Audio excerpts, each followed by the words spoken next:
Allez, je t'avais manqué. Salut à toi et bienvenue dans cette nouvelle vidéo. Que dis-je?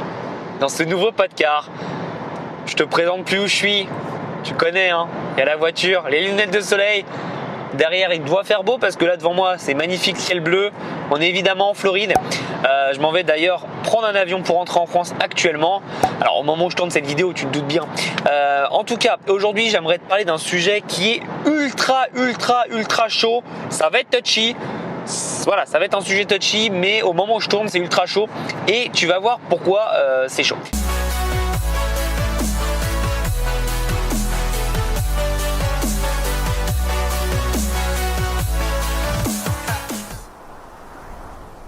Ce sujet, tu l'as vu dans le titre, ça va parler du coronavirus. Mais pas que.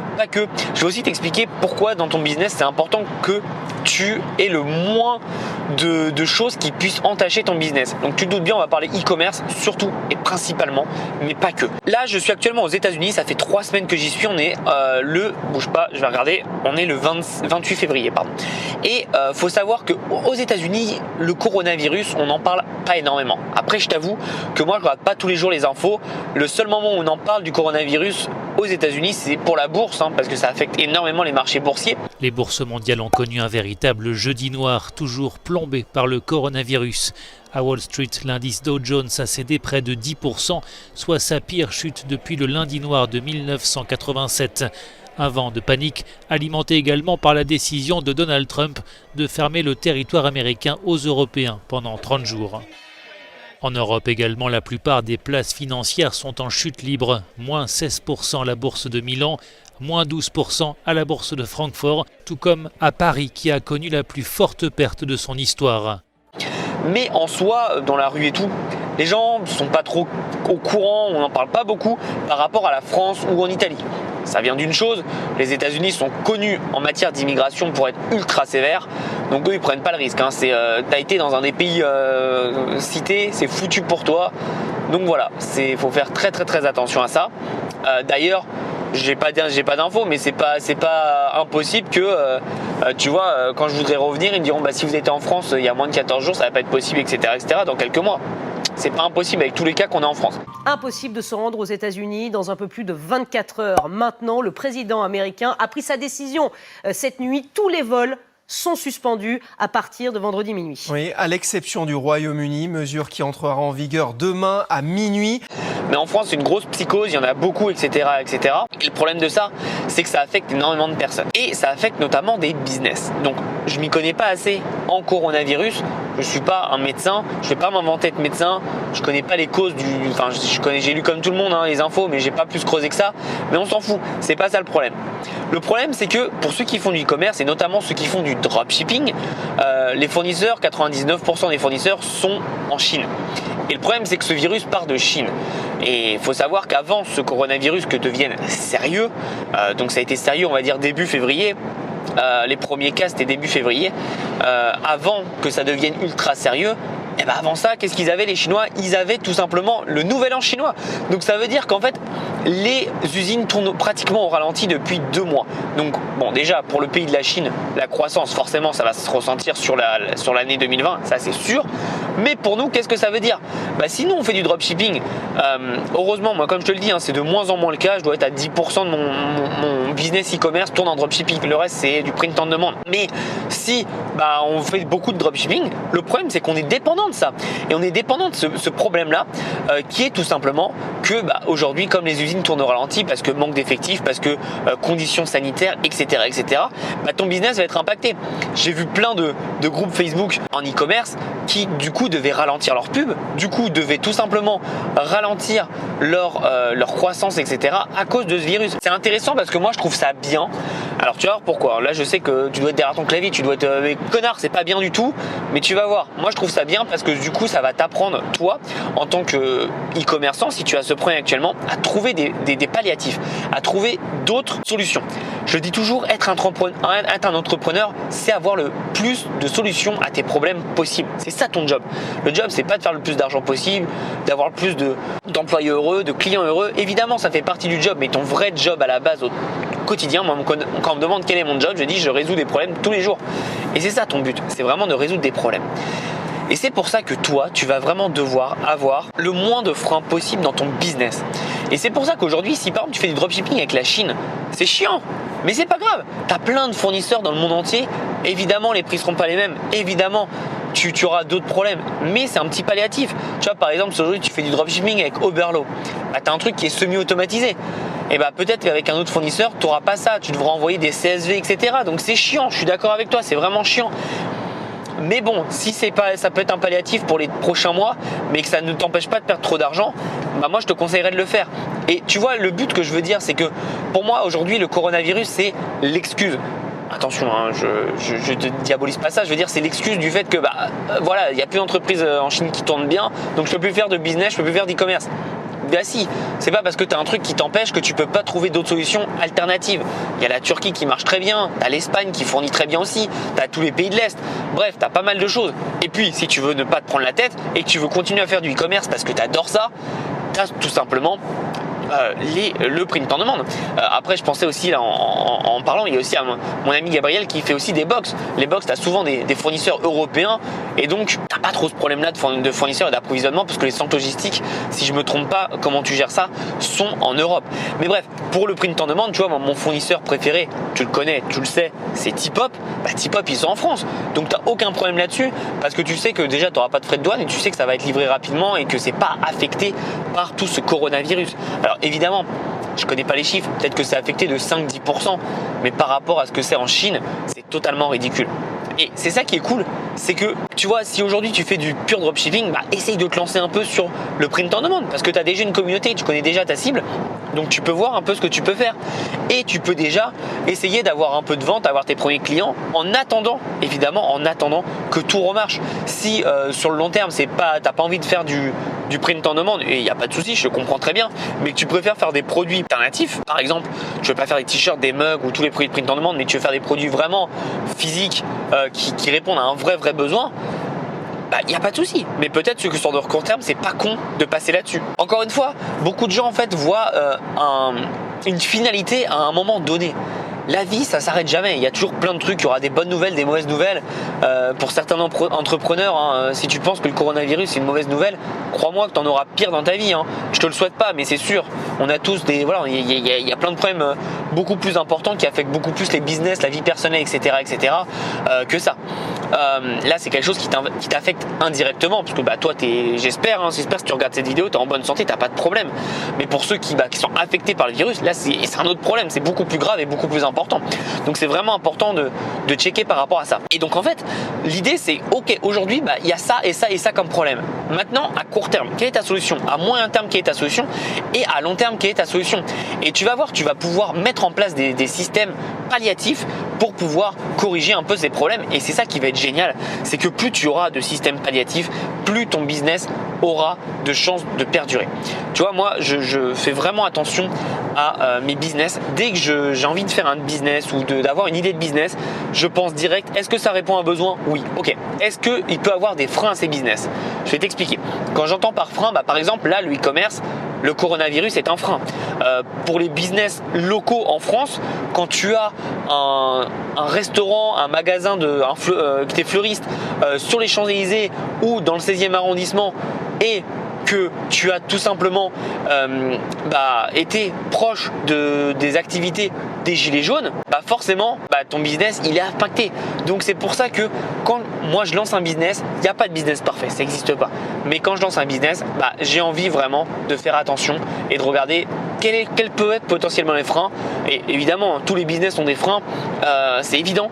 Maintenant, qu'est-ce que tu peux gérer, qu'est-ce que tu peux faire et comment tu peux les mettre en avant. Donc voilà, c'est ultra important et le plus tu as de réponses à tes questions et à tes freins, et le plus ton business va pouvoir perdurer et avancer. Donc c'est ultra important de se dire, ok, aujourd'hui mon business c'est ça, quels pourraient être éventuellement les freins et comment je peux m'en sortir. Et donc tu vois, le coronavirus, pour moi c'est un très bel exemple parce que c'est quelque chose qui touche tout type de business, tout type de personnes dans le monde entier. Et donc toi tu peux te dire, attends, comment je peux faire pour ne pas être affecté? Et là on parle du coronavirus parce que c'est l'actualité, mais encore une fois ça peut être n'importe quel business, ça peut être, comme je te l'ai dit, les gilets jaunes à l'époque, etc. Il y aura toujours dans la vie des moments et des impondérables, comme on appelle, que tu ne pourras pas impondéré comme le nom l'indique. Et donc c'est à toi vraiment de voir qu'est-ce que tu peux faire pour ressortir, qu'est-ce que tu peux faire pour avoir le moins de problèmes. Comme je te l'ai dit, il n'y a pas de business parfait, tu auras toujours des problèmes, c'est normal. C'est à toi de trouver des solutions à ces problèmes. Et si tu n'es pas fait pour ça, c'est pas grave. Ça veut peut-être dire qu'être entrepreneur, c'est pas fait pour toi. Et encore une fois, je sais que maintenant, en ce moment, avec les réseaux sociaux, être entrepreneur, c'est cool. Mais c'est pas si cool que ça. Et c'est pas une fin en soi. Si tu n'es pas heureux en tant qu'entrepreneur, il n'y a pas de mal. Si tu es heureux en salarié, vaut mieux que tu sois heureux en salarié que malheureux en tant qu'entrepreneur, mais faire genre que c'est bien. On s'en fout de ce que pensent les autres, c'est ta vie, il n'y a pas de statut, il n'y a pas de salaire qui te rendra heureux, c'est toi comment tu te sens dans cette situation. Et ma réponse à moi, qui est d'être entrepreneur, d'être libre, de voyager quand je veux, c'est peut-être pas forcément la même que toi. Et c'est ok, c'est ça la beauté de la vie, c'est qu'on a chacun nos avantages, on a chacun notre point de vue, on a chacun nos avis. Et c'est pour ça que tu dois forcément avoir quelque chose et mettre en place tout ça dans ta vie, savoir ce que tu aimes, ce que tu veux faire pour pouvoir comprendre derrière ce que tu veux être, ce que tu veux être prêt à mettre en place. Comme je te l'ai dit, être entrepreneur, c'est de gérer des problèmes. Et donc les problèmes, tu en auras tout le temps, des problèmes politiques, des problèmes sociaux, des problèmes tout simplement de trafic, bref, des problèmes liés au marketing. Tu en auras toujours des problèmes. À toi de voir comment tu les gères. Et c'est pour ça que pour moi, le coronavirus, c'est un bon exemple par rapport aux e-commerçants. Tu vas vite voir en fait qui sont là pour rester sur le long terme et qui trouveront des palliatifs et qui partiront à la première difficulté. Je dis pas que c'est un petit problème, attention, je préfère être clair. Là, je me parle que de l'aspect business. Je ne parle pas au niveau du point de santé. Évidemment, sur la santé, c'est catastrophique, c'est terrible. Mais je te parle sur le point business. C'est un impondérable qui va forcément t'affecter d'une manière ou d'une autre. À toi de voir comment tu vas gérer. Honnêtement, moi, j'ai de la chance sur le e-commerce. Comme je fais du print on demande, je ne suis pas affecté pour le moment. Après, peut-être que inconsciemment, je perds des ventes parce que les gens se disent « Attends, du e-commerce, je vais commander en ligne, ça va venir. » Inconsciemment, ça vient de Chine. Alors que non. Mais inconsciemment, peut-être que je perds du chiffre d'affaires, mais c'est pas pondérable. Je peux pas te dire combien j'ai perdu de pourcents, tu vois. C'est pas possible parce que ça se trouve mes pubs ont été mauvaises ce mois-ci, j'ai mal sorti des produits, j'ai mal fait des emails. Il y a tellement de paramètres que je peux pas dire j'ai perdu 5%, c'est à cause du coronavirus. Mais en tout cas, tu vois, des problèmes, t'en auras plein et c'est à toi de voir ce que tu veux faire. Mais c'est pour ça qu'il y a une beauté sur le business en ligne, c'est tout simplement de faire des produits digitaux. Le plus tu auras de produits digitaux et le plus tu seras tranquille par rapport à ces impondérables. Là aujourd'hui, quand il y avait les gilets jaunes, je m'en fous, c'est des produits digitaux ou du e-commerce, je m'en fous. Quand c'est du coronavirus qui m'attaque, enfin qui attaque le monde, je m'en fous parce que moi mes produits sont en France ou en Europe. Et tu vois en fait, je dis pas que mon business est parfait, il y a plein de choses qu'il faut changer évidemment, mais j'essaye comme je t'ai dit d'avoir le plus de réponses possible pour pouvoir me protéger au cas où il y a des cas. Après évidemment il y a plein mal de trucs où je vais être protégé sans le savoir et à l'inverse des choses où je vais pas être protégé et je ne le serai pas encore. Tu peux pas tout prédire, c'est impossible. Par contre c'est quand même assez important d'avoir toujours le maximum de protection et de sûreté. C'est très très très important. Comme tu le sais, le monde n'est pas tout rose, il peut se passer pas mal de choses, personne connaît l'avenir, ça se serait, et c'est pour ça qu'il faut faire attention.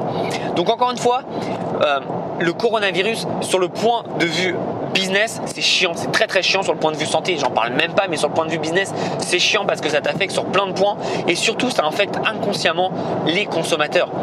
La bourse de New York est en train de plonger, c'est pas pour rien, c'est parce que les gens ont peur de dépenser pour X ou Y raison. Là tu vois par exemple, ça va être catastrophique dans les prochains mois, les billets d'avion, il va avoir des prix beaucoup moins chers tout simplement parce que les gens n'auront pas voyagé, les gens ne veulent plus voyager. Une destination à l'heure où je te parle, le 28 février, une destination comme l'Italie, mais c'est plus question, c'est plus possible.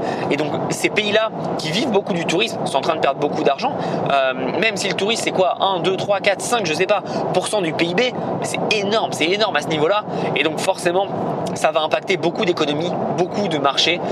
Et donc voilà. Ça va être très compliqué de gérer tout ça. C'est pour ça que toi, à ton échelle, tu dois faire en sorte d'avoir le maximum de solutions possibles. Donc voilà, je voulais vraiment te parler de ça aujourd'hui. Je sais que c'est pas forcément un sujet gai, c'est pas forcément un sujet facile, mais je veux vraiment que tu prennes en fait l'excuse, entre guillemets, tu perds le contexte du coronavirus pour pouvoir comprendre comment toi, dans tes business, tu peux te protéger, tu peux essayer de réfléchir comme un plombier. C'est-à-dire essayer d'avoir le moins de fuites possible dans ton business. Et en fait, le plus tu seras protégé, le mieux ce sera. Par exemple, je te parle une autre chose. Aujourd'hui, tu fais du business et tu dépends que des pubs Facebook. C'est une erreur. Et pas parce que c'est Facebook Ads, tout simplement parce que tu dépends que d'une seule source de trafic. Qu'est-ce qui se passe si demain les prix triplent ou quadruplent? Qu'est-ce qui se passe si demain Facebook pour X ou Y raison il se fait pirater et t'as plus rien? Qu'est-ce qui se passe pour X ou Y raison? Demain tu te fais fermer ton compte Facebook. Tu vois, il y a plein de trucs. C'est pas bien d'être focus que sur une seule source de trafic, et c'est pour ça que toi tu dois vraiment trouver une alternative. Et donc là par exemple l'alternative à Facebook, ce serait de récolter un maximum de mails pour pouvoir derrière les recontacter. Ça peut être vraiment une chose à penser. Ça peut être aussi je sais pas moi, si tu dépends aujourd'hui que de YouTube, essaye de monter d'autres réseaux sociaux en même temps. Comme ça tu ne dépends pas à 100% de YouTube. Évidemment on a tous dans nos business un 20-80, c'est normal. Tu as 20% d'efforts qui te rapportent 80% des résultats, c'est tout à fait normal. Moi en l'occurrence sur mon business d'infoprenariat, c'est tout simplement YouTube. YouTube, je passe presque pas de temps, je tourne ma vidéo et après c'est en ligne parce que j'ai toute une équipe qui gère ça derrière et ça me rapporte énormément de résultats. Donc c'est pour ça que c'est intéressant de comprendre aujourd'hui que tu as une situation, est-ce que tu peux pas essayer de te sécuriser avec plein d'autres choses pour avoir le maximum de protection possible. Encore une fois, rien n'est parfait. Mais à toi de rendre ton business le plus sympa possible. Je t'avoue qu'aujourd'hui, j'ai été pendant un mois, ça fait depuis le 7 février que je suis sur le continent américain. Le coronavirus ne m'a pas affecté. J'ai aucun problème et comme je te dis ici, on n'en parle pas aux États-Unis. Donc moi, je suis cool. C'est qu'en parlant à tous mes potes qui sont en France que j'ai senti cette peur globale et cet impact vraiment. Et puis encore une fois, tu vois, il y a la bourse. Ça affecte la bourse aux États-Unis. Oui, j'investis dans la bourse, mais j'investis sur le long terme. C'est-à-dire que aujourd'hui, j'investis, on va dire 2000 € par mois. Le mois prochain, j'investis 2000 € par mois. Bon, si le cours se casse la gueule, j'achèterai juste plus d'actions, tout simplement. Mais moi, comme je vois du long terme, je sais que quand ça augmentera, j'aurais bien été content. Donc c'est pour ça qu'il faut que tu comprennes qu'aujourd'hui, être dépendant d'une seule chose, en l'occurrence, là, l'exemple, le fil rouge de cette conversation, c'était le e-commerce et d'être dépendant des fournisseurs chinois. C'est pas bon. C'est pas bon parce qu'il peut t'arriver beaucoup de choses. Donc voilà ce que je voulais partager avec toi. Encore une fois, c'était une discussion fleuve en tant que podcast. J'espère que tu apprécies. Je sais très bien que cette vidéo ne va pas être beaucoup vue. Pourtant, encore une fois, c'est ô combien important pour ton mindset d'entrepreneur. Et tu peux avoir toutes les techniques de la terre. Si là-dedans, tu n'es pas carré, malheureusement, tu n'auras pas de résultat. Donc c'est bien important. J'espère que tu as apprécié cette vidéo. Comme d'habitude, si tu veux aller plus loin, j'ai tous mes programmes dans la description. J'ai mon livre des 7 idées de business pour générer au minimum 1500 € par mois dans la description. Et nous, on se revoit dans une prochaine vidéo. Là, je vais continuer ma route et prendre mon avion. Et j'espère que tout ce problème de coronavirus se calmera. Et si quelqu'un de près ou de loin que tu connais est touché par ce virus, je t'envoie tout mon soutien. Et je sais que ça peut pas être facile parce que pour l'instant, on n'a pas encore de réponse à ce virus-là. Et c'est bien tragique. Donc, je te souhaite une belle journée. Et surtout, prends soin de ta famille, prends soin de tes proches. Et en attendant, passe à l'action. À bientôt.